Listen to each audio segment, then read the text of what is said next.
안녕하세요. 저는 이제 대학교를 졸업하는 남동생이 있는 26살 여자입니다. 며칠 뒤면 설날이 다가오네요. 여러분들은 명절이 다가오면 얼굴을 자주 보지 못하는 친척을 만나서 즐겁게 보내는 날인가요? 그렇지만 저는 그런 명절이 너무나도 싫습니다. 저희 남매는 이번에 다가오는 설날에도 암묵적으로 약속을 하나 해요. 버릇없이 굴기로 말이죠. 사실 이렇게 약속을 하기 시작한 지 몇 년이 되지 않았습니다. 저희 아버지는 장손이에요. 밑으로 여동생 둘, 남동생 둘, 이렇게 있죠. 오남매의 첫째입니다. 다들 결혼은 하셨고요. 언제부턴가 명절날에 제가 기억하고 있는 엄마의 모습은 갖가지의 전을 부치고 나무를 묻히고 만두도 빚는 모습이었습니다. 끼니마다 밥상도 차렸고 설거지도 했어요. 그 뒤에는 과일에 떡에 다과들을 준비해서 내고 청소하고 이 모든 것을 다 혼자 하셨죠. 어렸을 때부터 막연하게 생각은 했었던 것 같아요. 왜 우리 엄마만 일을 하는 거지? 라는 생각을요.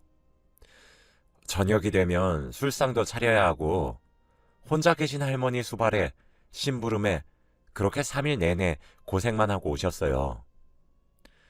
저희 남매가 초등학교도 들어가기 전에는 설날이나 추석에 마지막 날 외할머니를 보러 갔었습니다.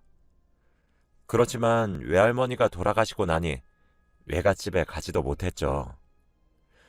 외할머니는 제가 태어나기도 전에 돌아가셨거든요. 그리고 저희 엄마는 외동딸로 태어나서 혼자입니다. 그런 이유로는 명절에 돌아갈 친정집도 없다며 연휴 내내 소처럼 일만 하셔야 했어요. 저희 집도 맞벌이를 하는 집이었는데 명절만 지냈다 하면 저희 엄마는 밤새 끙끙 앓아 누우셨습니다. 그리고 제대로 쉬지도 못하고 다시 회사로 출근해서 돈을 벌어야 했죠. 저와 제 동생을 위해서요. 처음엔 이렇게 명절을 보내는 게 당연한 줄 알았어요. 어렸을 때부터 봐온 풍경이라서요. 저희들과 같은 사촌들은 나이가 어려서 작은 아버지들은 소파에 앉아서 TV를 봐야 해서 고모들은 이제 친정에 왔으니 쉬어야 해서 작은 엄마들은 요새 사는 게 녹록지 않아 너무 고생한다고 좀 쉬어야 되겠다고 저희 엄마 옆에서 일을 도와주면 그게 오히려 방해하는 짓이라며 저희 엄마만 소처럼 일을 했어요.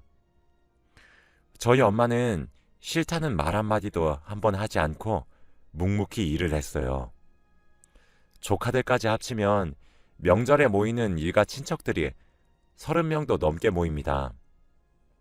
모든 일을 도맡아 하는 엄마가 힘들어하는 줄도 몰랐어요. 그러다가 제가 대학에 입학하던 해 20살이 되던 해에 깨달았습니다.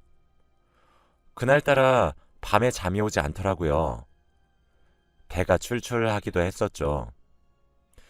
저는 저보다 1살 어렸던 남동생을 깨워서 집 앞에 있는 편의점에 갔어요. 동생에게 너 이제 고등학교 3학년이네. 고생길이 열렸다. 하며 함께 컵라면을 먹고 살그머니 집으로 들어왔습니다. 문을 조용히 닫고 각자 방으로 돌아가려고 하는데 어디선가 흑흑거리는 소리가 들리더라고요. 저와 동생은 본능적으로 숨을 죽인 채 소리의 근원지를 향해 살금살금 다가갔습니다. 화장실에서 들려온 소리는 바로 엄마의 울음소리였어요. 저희 엄마는 강하신 분이세요.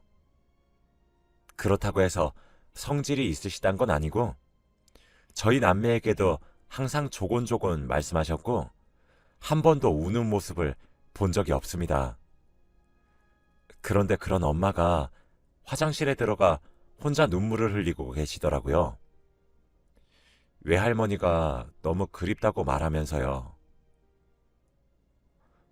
엄마, 나 너무 힘들다.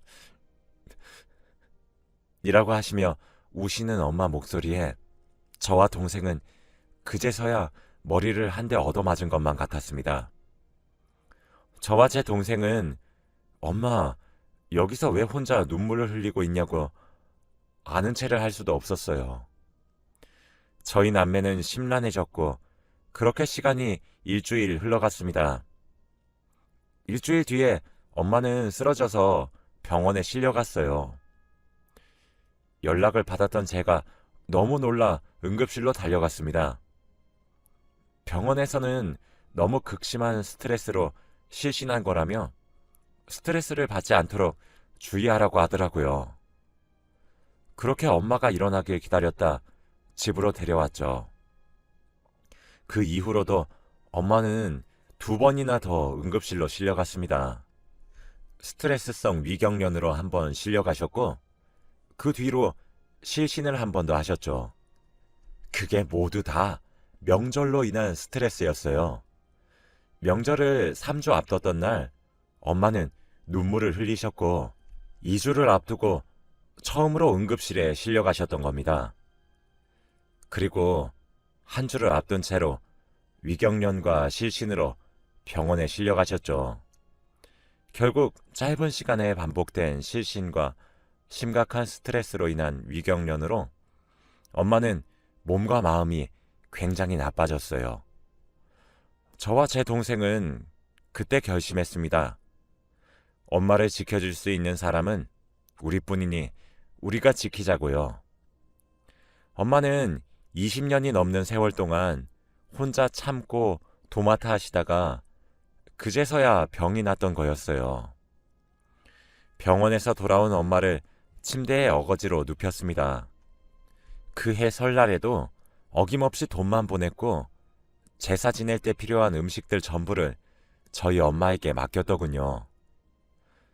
아빠의 동생네들 전부가 말이죠. 엄마에게 보내온 문자엔 요새 너무 바빠서 부탁 좀 하겠다는 말만 적혀 있었고 형식적으로도 부담을 줘서 미안하다는 말 한마디도 없었습니다. 저는 고모 그리고 작은 엄마들에게 전부 전화를 걸었어요. 5만 원을 보낸 고모들에겐 고모, 지금 물가가 얼마나 올랐는지 아세요? 5만 원으로 저희가 어떻게 음식을 준비해요? 이 돈으로 저희 음식 준비하면 반의 반도 못해요. 돈 더 보내주시던가 아니면 저희 집에서 5만 원 더 얹어서 보내드릴 테니 이번엔 고모들이 준비하실래요? 라고 했죠. 그럼 아무런 말도 안 하고 조용히 알겠다고 하시며 돈 더 보내와요. 작은 엄마들에게도 작은 엄마, 저희 엄마 요즘 너무 힘이 드셨는지 병원에만 실려간 게 3번이나 돼요. 안 그래도 제사 음식 전부를 저희가 준비해서 가는데 10만 원씩 보낸 걸로 어떻게 그걸 다 하나요? 이번에 작은 엄마네가 준비하실래요? 저희가 같은 돈 붙여드릴게요. 라고 하면 고모들과 같이 조용히 돈을 더 보내옵니다. 물론 제게 어린 네가 뭘 안다고 나서냐고 하시는 분들도 계셨어요.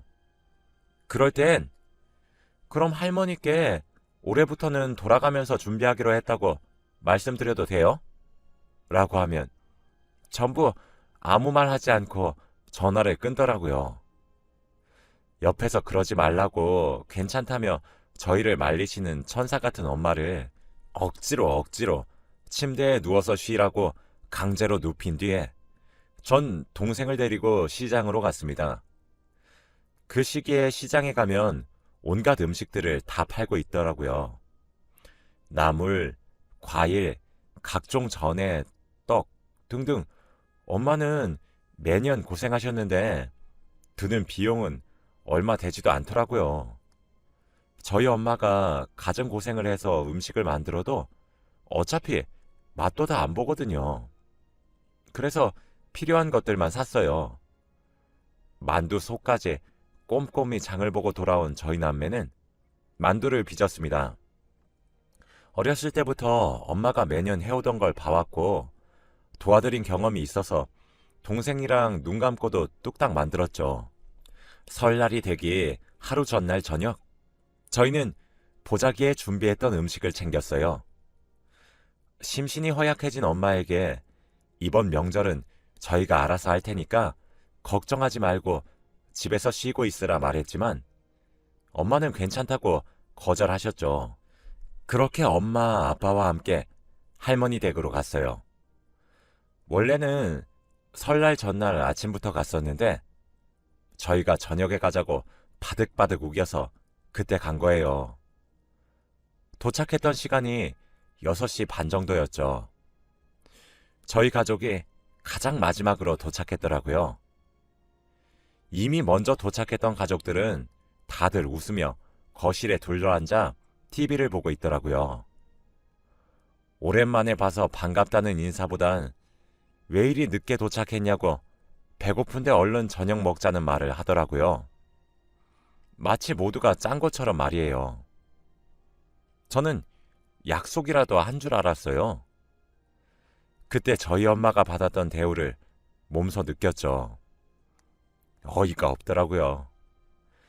저희가 저녁에 도착한다는 말을 듣고 모두 저녁을 먹는 시간에 맞춰서 도착했다는 말을 웃으면서 하시는데 속에서 무언가가 부글부글 끓어올랐습니다.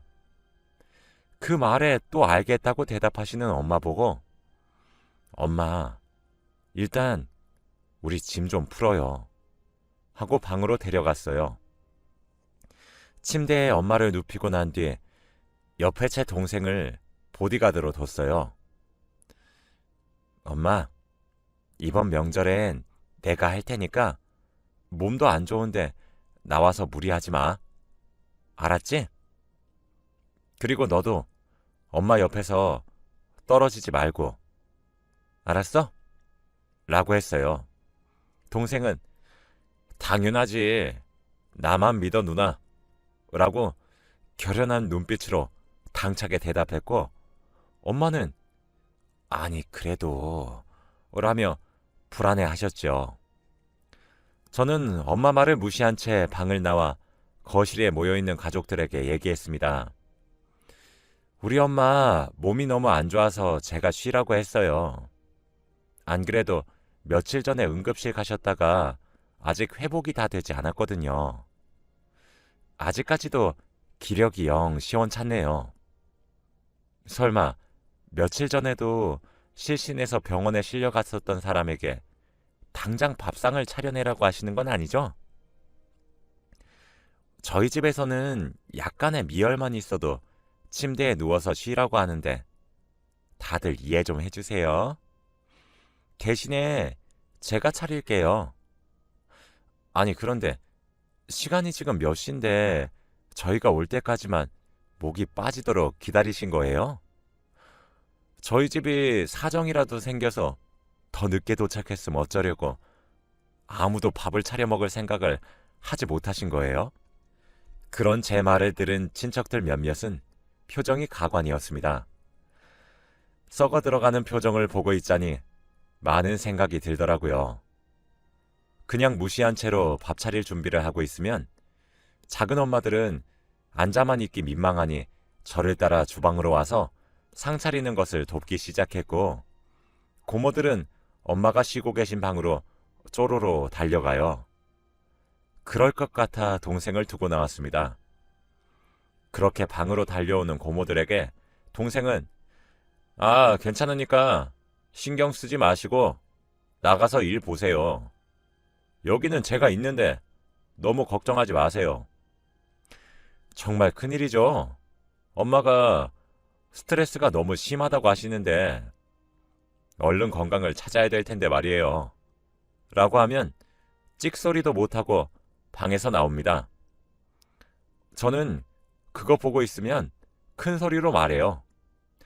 큰 고모, 저 밥 풀려고 하는데 밥그릇들은 다 어디에 있어요? 제가 바빠서 밥상에 나를게요. 고모부들이 상 좀 펴주세요. 작은엄마, 국 좀 퍼주세요. 아빠, 이것 좀 밥상에 올려줘. 사촌 중에서도 제가 제일 맞이라 동생들에게도 지영아, 물 좀 상에 올려놔, 컵이랑. 윤우야, 수저 놔야지. 너희 그만 놀고 빨리 다 안 도와? 어른들도 일하고 있는데. 라고 말했습니다. 그렇게 하니까 아무도 소파에 앉아있질 않더라고요. 하긴 민망하겠죠. 집에서 가장 어르신인 할머니만 제외하고 모두가 나서서 함께 상을 차려요. 다 같이 하니까 딱 10분 정도 걸리더라고요.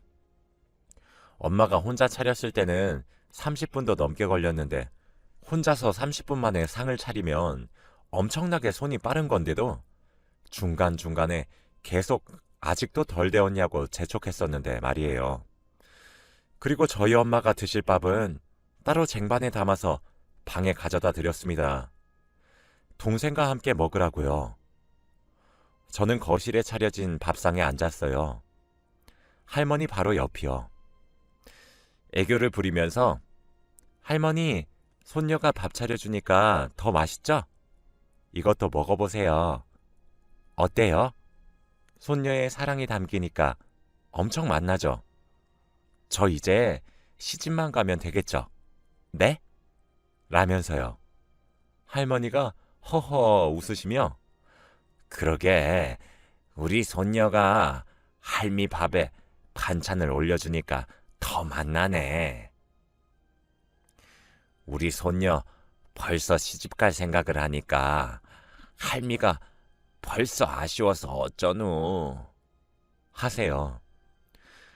저녁을 다 먹고 하나둘씩 숟가락만 내려두고 소파로 향하는 친척들을 보면서 제가 나서서 먼저 상을 치우기 시작했습니다. 할머니 앞에서요. 눈치를 보는 작은 엄마들은 저를 돕기 시작하고 고모들도 하나둘씩 일어났죠. 빈 그릇들을 가져다 싱크대에 쾅 하고 내려두니 고모부가 먼저 행주를 가져가서 상을 닦았어요. 저희 아빠도 옆에서 돕기 시작했습니다. 장손이 돕기 시작하니 작은 아빠들도 함께 일어나서 움직였어요. 사촌 동생들도 제게서 혹여나 불호령이 떨어질까 수저들도 모아오고 자기가 먹은 그릇들을 싱크대로 가져왔죠. 엄마가 쉬고 계시던 방에서 동생은 엄마랑 먹은 그릇들을 들고 나와서 이제 저보고 쉬라 말을 하며 선수교대를 합니다. 방에 들어오니 엄마는 걱정 어린 목소리로 괜찮다고 달래지만 저는 엄마에게 약을 먹이고 옆에 앉아서 지키고 있었어요. 정말 몇 분 지나지도 않았는데 엄마가 스르르 잠에 들더라고요. 그런 엄마를 보고 전 방을 나왔습니다. 할머니가 가장 어여쁘게 여기고 있는 장손인 남동생이 부엌에서 고무장갑을 끼고 설거지를 하려고 하면 할머니가 놀래서 헐레벌떡 동생에게 달려갔어요.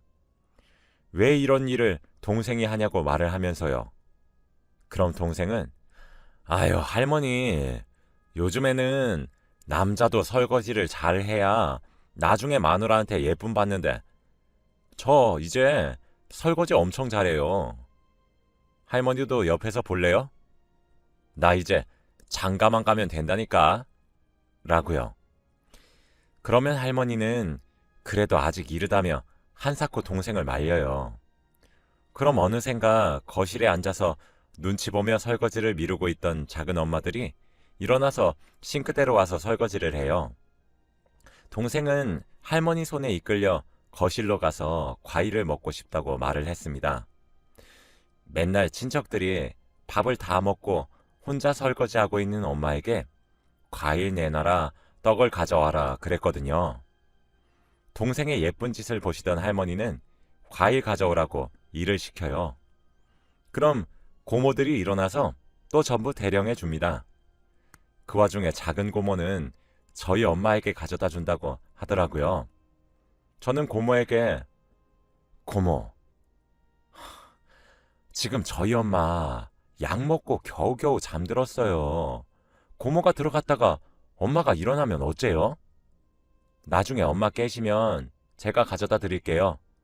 라며 웃으면서 막았어요.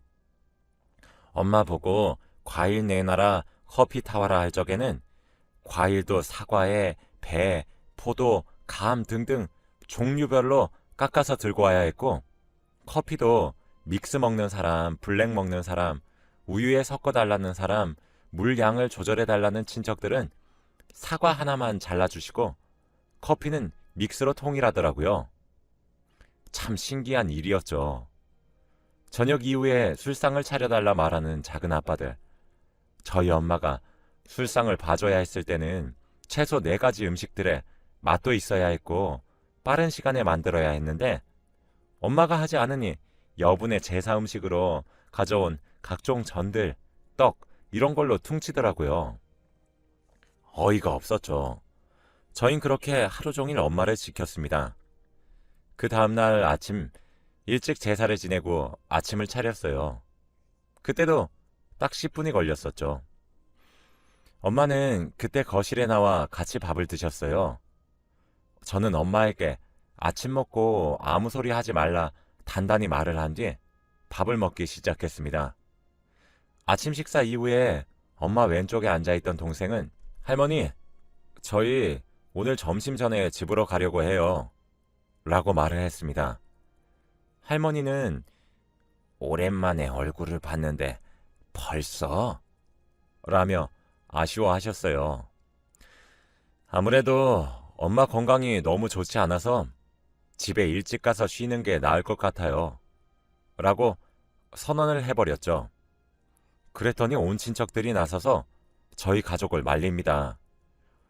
특히 작은 엄마들은 진심으로 저희 보고 가지 말라고 말렸어요. 자기네들은 다음날 점심은 돼서야 떠나니까요. 오랜만에 얼굴을 보는데 왜 벌써 가냐며 뜯어 말렸습니다. 그런 친척들을 보고 저희 아빠가 말을 했어요. 재수, 집사람이 지금 몸이 얼마나 안 좋은지 몰라요? 어제 우리 아들, 딸들이 말했잖아. 며칠 전에도 실신해서 응급실에 실려갔다고. 응? 지금도 우리 집사람 얼굴을 한번 봐요. 허옇게 질려가지고 힘들어하는 거 안 보여요? 아니, 우리 집사람 보고 우리 가족 모두가 집에서 쉬라고 말을 했는데 명절에 어떻게 그러냐고 부득부득 우겨가면서 여기까지 온 것도 집사람 의지야. 제사도 다 지냈고 얼굴도 다 봤잖아. 재수, 안 그래요?